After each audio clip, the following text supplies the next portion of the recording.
Hi friends, welcome to Cooking Tamil. Cooking Tamil சேனலில் நீங்கள் இன்றைக்கி பார்க்க போகிறது பொட்டேட்டோ ஃபைட்ஸ் எப்படி செய்கிறது அப்படிங்கிறதான் பார்க்க போகிறோம். இது பார்த்திங்கன்னா வெளியில் நல்லா கிறிஸ்பியாகவும் உள்ளே வந்து நல்லா ஸ்மூத்தாகவும் இருக்கக்கூடிய ஒரு ரெசிபி. கண்டிப்பாக இந்த ரெசிபியை செஞ்சு பாருங்கள். செஞ்சு பார்த்துட்டு எப்படி இருக்குங்கிற கமெண்ட்டை கீழே இருக்க கமெண்ட் பாக்ஸில் மறக்காமல் என்னோட ஷேர் பண்ணுங்கள். இது வந்து பொட்டேட்டோ வச்சு செய்யக்கூடிய ஒரு ஸ்நாக்ஸ் ரெசிபி. ஈவினிங் ஸ்நாக்ஸாக செய்கிறது ரொம்ப ஈஸி. வாங்க இது எப்படி செய்கிறது அப்படிங்கிறத பார்க்கலாம். இப்போ நான் வந்து 2 பொட்டேட்டோ எடுத்திருக்கேன். இதை வந்து நல்லா தோல் சீவி சின்ன சின்ன ஸ்கொயர் ஷேப்பில் கட் பண்ணி எடுத்துக்கலாம்.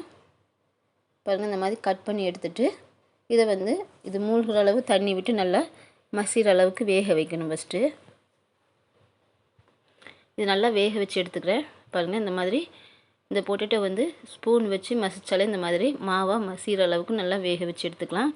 எடுத்ததுக்கப்புறம் இதை இந்த மாதிரி மாவாக மசித்து எடுத்துடுங்க. நல்லா மசிகிற அளவுக்கு வேக வச்சிட்டிங்கனாலே போதும், ஈஸியாக வந்து மசிஞ்சிடும். இப்போ இது நல்லா மசித்ததுக்கப்புறம் இதுக்கு தேவையான அளவு உப்பு, 1 ஸ்பூன் மிளகாய்த்தூள், 2 ஸ்பூன் கார்ன்ஃப்ளவர் சேர்த்துருக்கேன். இந்த கார்ன்ஃப்ளவர், மிளகாய்த்தூள், உப்பு எல்லாமே நல்லா அந்த பொட்டேட்டோவோட சேர்கிற அளவுக்கு நல்லா மிக்ஸ் பண்ணிக்கலாம். இது பார்த்திங்கன்னா ரொம்பவே ஈஸியாக செய்யக்கூடியது, அதேமாதிரி ரொம்பவும் டேஸ்ட்டான ஒரு ஸ்நாக்ஸ். இது ஸ்கூல் விட்டு வர பசங்களுக்கு ஈஸியாக சீக்கிரமாக செய்யக்கூடிய ஒரு ரெசிபி இது. பாருங்கள், நல்லா மிக்ஸ் பண்ணதுக்கப்புறம் ஒரு கையளவுக்கு பொடியாக கட் பண்ண வெங்காயமும் கொஞ்சமாக கட் பண்ண கொத்தமல்லியும் சேர்த்து இதை நல்லா மிக்ஸ் பண்ணிக்கலாம். இது ஒரு வடை மாவு பதத்துக்கு நல்லா மிக்ஸ் பண்ணிவிடுங்க.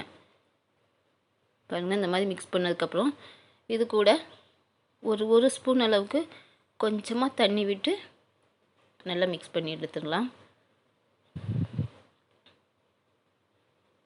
இது நல்லா மிக்ஸ் பண்ணதுக்கப்புறமா இதை சின்ன சின்ன உருண்டையாக நம்ம இப்போ கட் பண்ணி உருட்டி எடுக்க போகிறோம். பாருங்கள், இந்த மாதிரி எந்த சைஸ் உங்களுக்கு தேவையோ அந்த சைஸில் சின்ன சின்ன உருண்டையாக நீங்கள் உருட்டி வச்சுக்கலாம்.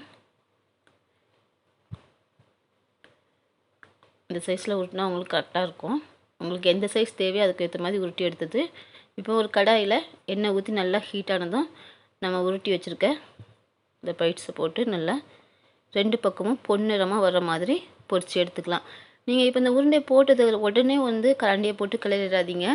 கொஞ்சம் நல்லா நிறம் மாறின அளவு, இந்த மாதிரி நிறம் மாறின அளவுக்கு அப்புறமா நீங்கள் வந்து கரண்டியை போட்டு நல்லா 2 பக்கமும் திருப்பி விட்டு எடுத்துக்கலாம்.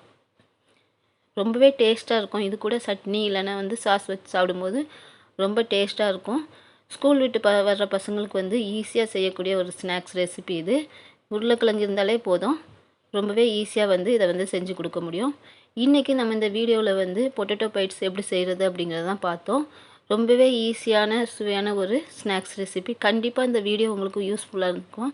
இந்த வீடியோ பிடிச்சிருந்தாலோ இல்லை இதே மாதிரியே இன்னும் நிறைய வீடியோஸ் மிஸ் பண்ணாமல் பார்க்கணுன்னா மறக்காமல் என்னோடய சேனலை சப்ஸ்கிரைப் பண்ணுங்கள். அதே மாதிரியே பக்கத்தில் வர பெல் பட்டனையும் மறக்காமல் கிளிக் பண்ணிவிடுங்க. இந்த ரெசிபி உங்களுக்கு கண்டிப்பாக பிடிச்சிருந்தா கீழே இருக்க கமெண்ட்ஸ் பாக்ஸில் மறக்காமல் உங்களோட கமெண்ட்டை ஷேர் பண்ணுங்கள். இதே மாதிரியே இன்னொரு நல்ல வீடியோவோட நான் வந்து மறுபடியும் உங்களை சந்திக்கிறேன். பாய்.